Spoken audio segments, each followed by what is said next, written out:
Police દ્વારા zone 1 અને zone 2ની અમારી આખી સમગ્ર પોલીસની ટીમ છે એ મેગા સર્ચ ઓપરેશનની ડ્રાઈવ ચાલુ કરી છે. અત્યારે હાલ શહેરમાં અલગ અલગ વિસ્તારોમાં અલગ અલગ પ્રકારના ક્રાઇમ થતા હોય છે. ખાસ કરીને ઝોન 1 અને 2ની અંદર વધારે રેસિડેન્શિયલ એરિયા છે.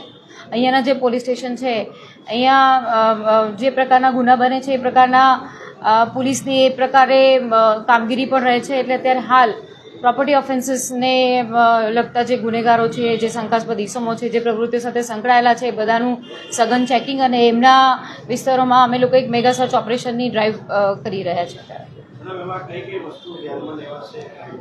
અત્યારે હાલ જે એમના વ્હીકલ્સ છે, અવાવરું વ્હીકલ્સ હોય છે, એવા વ્હીકલ્સ હોય છે કે જેની અંદર નંબર પ્લેટ વગરના હોય છે, એમાં કોઈ પ્રકારના એ લોકો ઓપરેશન્સ કરતા હોય છે.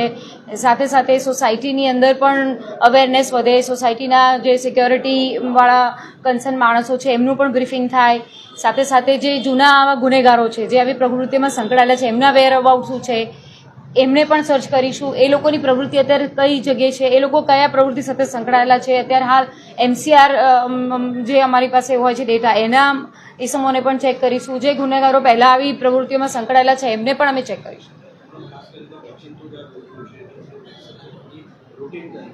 ના, આ પોલીસની કાર્યવાહી હોય છે હંમેશા.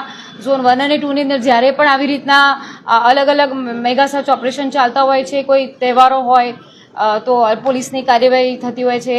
સાથે સાથે પ્રોપર્ટી ઓફેન્સીસ હોય તો એના સંબંધિત પણ પોલીસ કાર્યવાહી કરતી હોય છે. તો આ એક રૂટીન કામ છે.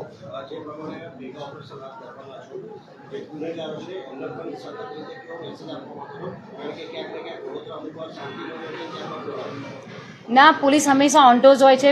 પોલીસ હંમેશા પ્રોએક્ટિવ પ્રિવેન્ટિવ કાર્યવાહી પણ કરતી હોય છે. ડિટેક્શન તો અમારું કામ છે, પણ પ્રિવેન્ટિવ એક્શન પણ એ પોલીસનું મુખ્ય જવાબદારી હોય છે. પ્રિવેન્ટિવ એક્શનના સ્વરૂપે અત્યારે હાલ સમગ્ર ટીમો ભેગી થઈ અને એરિયા ડોમિનેશનની એક્સરસાઇઝ કરી રહી છે. એટલે અમે લોકો હંમેશા ગુનેગારો તરફ લાલ આંખ રાખતા હોય છે. પોલીસ હંમેશા પ્રોએક્ટિવલી એમના વિરુદ્ધમાં જે પણ કાર્યવાહી થતી હોય છે એનું એક પાર્ટ છે અને આ એક મેગા સર્ચ ઓપરેશન ચાલુ કરી રહ્યા છે.